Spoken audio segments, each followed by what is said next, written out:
क्या आपने कभी ऐसा महसूस किया है? सुबह उठते हैं तो थकान पहले से ही शरीर पर बैठी होती है, रात भर सोए फिर भी लगता है जैसे सोए नहीं। दिन के बीच में ही हाथ पैर भारी हो जाते हैं। कोई काम शुरू करते हैं और आधे में ही मन कहता है बस अब नहीं होता। क्या यह सिर्फ आपके साथ होता है? नहीं, लाखों लोग हर रोज यही जी रहे हैं। काम पर जाते हैं थके हुए, घर आते हैं और भी थके हुए, परिवार के साथ बैठते हैं, लेकिन मन कहीं और है। और सबसे दर्दनाक बात, डॉक्टर कहता है रिपोर्ट नॉर्मल है, लेकिन आप जानते हैं कुछ ठीक नहीं है। और यह थकान सिर्फ शरीर की नहीं है, यह वह थकान है जो आपको किसी मीटिंग में बोलने से रोकती है। यह वह कमजोरी है जो आपको अपने बच्चों के साथ खेलने नहीं देती। यह वह निर्बलता है जो धीरे धीरे आपका आत्मविश्वास छीन लेती है। क्या आपने नोटिस किया है, जब आप थके होते हैं तो छोटी छोटी बातों पर गुस्सा आता है। जब शरीर कमजोर होता है तो मन भी डरने लगता है, और जब मन डरता है तो शरीर और कमजोर हो जाता है। ये एक चक्र है, एक ऐसा चक्र जो आपको अंदर से खोखला कर देता है। अगर ये सुनकर आपको लगा हाँ यही तो मेरे साथ हो रहा है, तो मैं चाहता हूं आप एक बात जाने, ये आपकी कमजोरी नहीं है, ये आपकी गलती नहीं है। आपने कोशिश की है, प्रोटीन पाउडर लिया, विटामिन्स लिए, नींद लेने की कोशिश की, लेकिन कुछ काम नहीं किया, क्योंकि असली कारण कहीं और है। और आज मैं आपको वह कारण बताऊंगा जो कोई नहीं बताता। यह सिर्फ शरीर की बीमारी नहीं है, यह एक संकेत है। आपका शरीर आपसे कुछ कह रहा है, आपकी प्रकृति आपको चेतावनी दे रही है।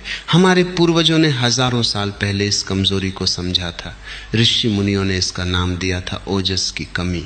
ओजस यानी वह जीवन शक्ति जो आपके हर कोशिका में प्रवाहित होती है। जब ओजस मजबूत होता है, आप रात को 6 घंटे सोकर भी ताजे उठते हैं। जब ओजस कमजोर होता है, आप 9 घंटे सोकर भी थके रहते हैं। तो सवाल यह है, ओजस कमजोर क्यों हो रहा है? इसके 2 मुख्य कारण हैं, 2 बड़ी गलतियां जो आप शायद हर रोज कर रहे हैं। आयुर्वेद जो इस धरती की सबसे पुरानी चिकित्सा पद्धति है, उसमें स्पष्ट लिखा है शरीरं आद्यं खलु धर्म साधनम, यानी शरीर ही सबसे पहला साधन है। और जब ये साधन कमजोर हो जाता है तो जीवन का हर पहलू प्रभावित होता है। आधुनिक विज्ञान भी आज यही कह रहा है। मिटोकॉन्ड्रिया जब कमजोर होते हैं, एनर्जी प्रोडक्शन रुक जाती है। कोर्टिजोल जब बढ़ता है, शरीर की रिपेयर प्रोसेस बंद हो जाती है।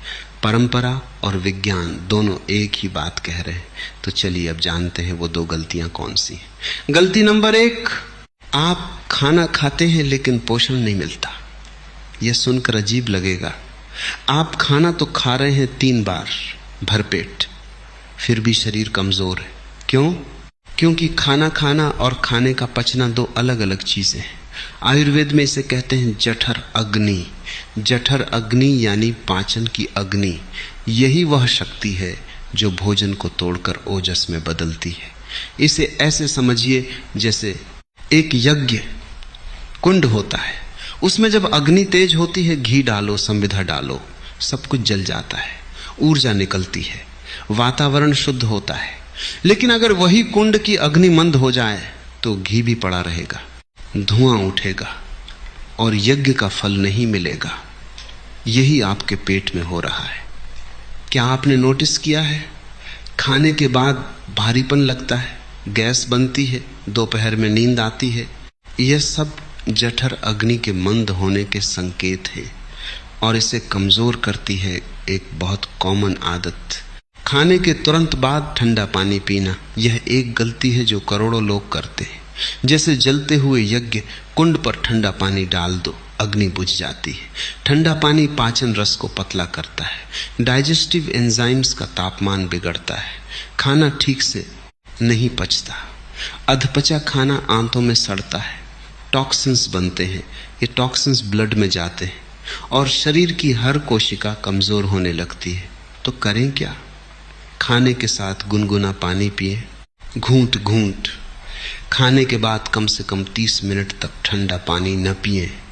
सुबह खाली पेट 1 गिलास गुनगुना पानी प्लस थोड़ा अदरक प्लस नींबू, ये छोटा बदलाव जठर अग्नि को जगाता है, और जब अग्नि तेज होती है, वही खाना जो आप पहले खाते थे वही ओजस में बदलने लगता है। अब दूसरी गलती, ये पहली से भी ज्यादा गहरी है। दूसरी गलती, आप मन की थकान को इग्नोर कर रहे हैं। आयुर्वेद कहता है मनसश्च एव रोगाणाम कारणम, यानी अधिकतर रोगों का मूल कारण मन में होता है, और आधुनिक साइंस भी यही कहती है। क्रॉनिक स्ट्रेस, कॉर्टिजोल हार्मोन बढ़ता है। कॉर्टिजोल बढ़ने से टेस्टोस्टेरोन और डीएचए घटते हैं। इनके घटने से muscle weakness, energy loss, immunity कमजोर। लेकिन हम कभी मन की बात नहीं करते। हम पूछते हैं क्या खाएं, लेकिन नहीं पूछते क्या सोच रहे हैं, क्या आपने नोटिस किया है। जब आप किसी टेंशन में होते हैं भूख नहीं लगती, जब मन में डर हो नींद नहीं आती, जब अंदर से गिल्ट हो शरीर भी भारी लगता है। यह कोई कल्पना नहीं है, यह बायोलॉजी है। आयुर्वेद में इसे कहते हैं वात दोष का बढ़ना। वात यानी वायु तत्व। जब मन में चिंता होती है, भाग दौड़ होती है, अनिश्चितता होती है, तो वात बढ़ता है। वात बढ़ने से नर्वस सिस्टम उत्तेजित रहता है। उत्तेजित नर्वस सिस्टम शरीर को कभी रेस्ट नहीं करने देता, और बिना रेस्ट के रिपेयर नहीं होती। बिना रिपेयर के ओजस नहीं बनता। बिना ओजस के कोई भी खाना, कोई भी दवा, कोई भी नुस्खा काम नहीं करेगा। तो अब सवाल है करें क्या। 2 स्तरों पर काम करना होगा। स्तर 1, शरीर को ठीक करना। अश्वगंधा यह एक एडेप्टोजन है। यह कॉर्टिसोल को बैलेंस करता है, माइटोकॉन्ड्रिया को ऊर्जा देता है और ओजस को रीबिल्ड करता है। रोज रात को 1 चम्मच अश्वगंधा चूर्ण गर्म दूध के साथ, शतावरी प्लस गिलोय, ये कॉम्बिनेशन इम्यूनिटी और ऊर्जा दोनों बढ़ाता है। भोजन में शामिल करें घी, तिल, खजूर, बादाम, ये सब ओजस वर्धक है। रात का खाना सूरज डूबने के बाद जितना हल्का हो उतना अच्छा। रात को भारी भोजन जठर अग्नि को सबसे ज्यादा नुकसान करता है। स्तर 2, मन को शांत करना। अनुलोम विलोम प्राणायाम सुबह 10 मिनट, यह वात को बैलेंस करता है, नर्वस सिस्टम को शांत करता है और ऑक्सीजन सप्लाई बढ़ाकर हर कोशिका को ताजगी देता है।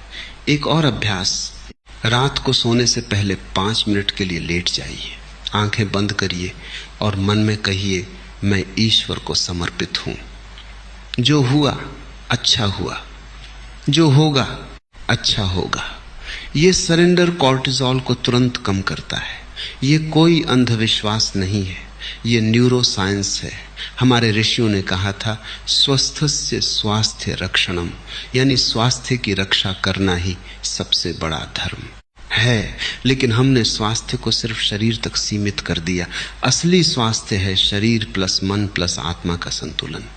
जब आप प्रकृति के साथ जीते हैं, सूरज के साथ उठते हैं, मौसम के अनुसार खाते हैं, मन को रोज खाली करते हैं, तब शरीर को किसी बाहरी सहारे की जरूरत नहीं पड़ती, वह खुद ठीक होने लगता है। क्योंकि यह शरीर बनाया ही गया है ठीक रहने के लिए। हम बस उसे गलत आदतों से तोड़ते रहते हैं। तो आज से बस 2 काम। 1, खाने के साथ ठंडा पानी बंद, गुनगुना शुरू। 2, रोज सुबह 10 मिनट अनुलोम विलोम, रात को 5 मिनट समर्पण। बस